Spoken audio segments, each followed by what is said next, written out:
Terkait kasus ini kami juga akan membahas bersama praktisi kepolisian Sri Suwari. Bu Sri, selamat petang.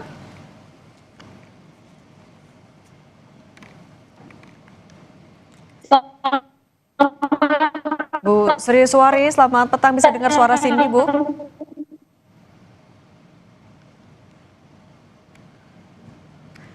Kami hubungi lagi praktisi kepolisian. Suaranya Mbak Cindy bagaimana?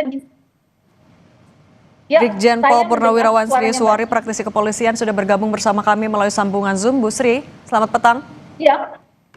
Oke. Saya sudah mendengar. Oke, baik.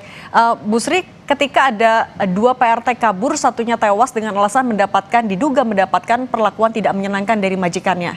Kalau kasusnya seperti ini, biasanya apakah akan bisa ditemukan ada atau tidak unsur pidana?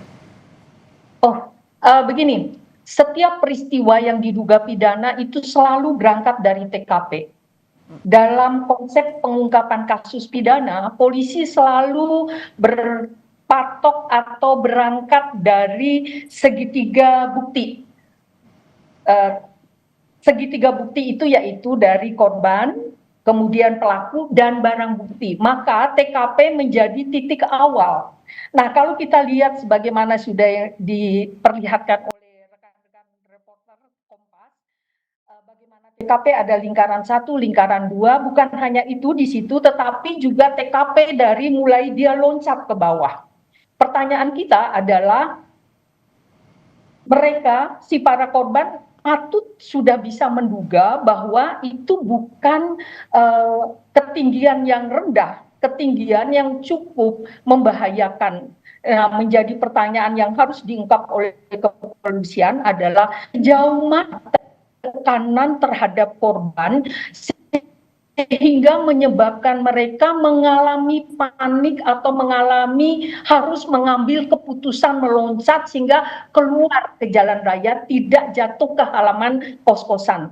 Ini menjadi hal yang harus digali, sejauh mana tekanan. Nah, kebetulan dari segitiga bukti ini korban sudah ada. Saya meyakini bahwa korban yang telah meninggal tetap akan bisa berbicara melalui hasil forensik. Tetap akan bisa bicara apakah ada jejak-jejak penganiayaan sebelum korban. Walaupun dapat diketahui bahwa korban meninggal bisa saja karena benturan, tetapi akan tetap berbicara, tubuh korban akan tetap berbicara melalui keterangan ahli yang diberikan oleh ahli forensik. Selain ahli korban temannya. Nah, ini menjadi kita harus optimis bahwa hal-hal yang begini tidak mungkin orang normal meloncat. Ada suatu situasi dan kondisi yang memaksa.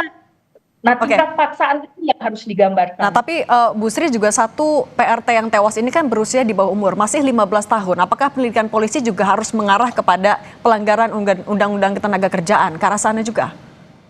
Ya, bukan saja Undang-Undang Ketenagakerjaan yang dilanggar, tetapi termasuk Undang-Undang Perlindungan Anak. Eksploitasi anak itu termasuk di dalam Undang-Undang Perdagangan Orang. Jadi ada beberapa undang-undang yang dilanggar dalam kasus ini. Perlindungan anak sudah pasti, ketenagaan kerjaan pasti. Nah, lalu Undang-Undang tindak pidana, pemberantasan tindak pidana perdagangan orang ini juga kena.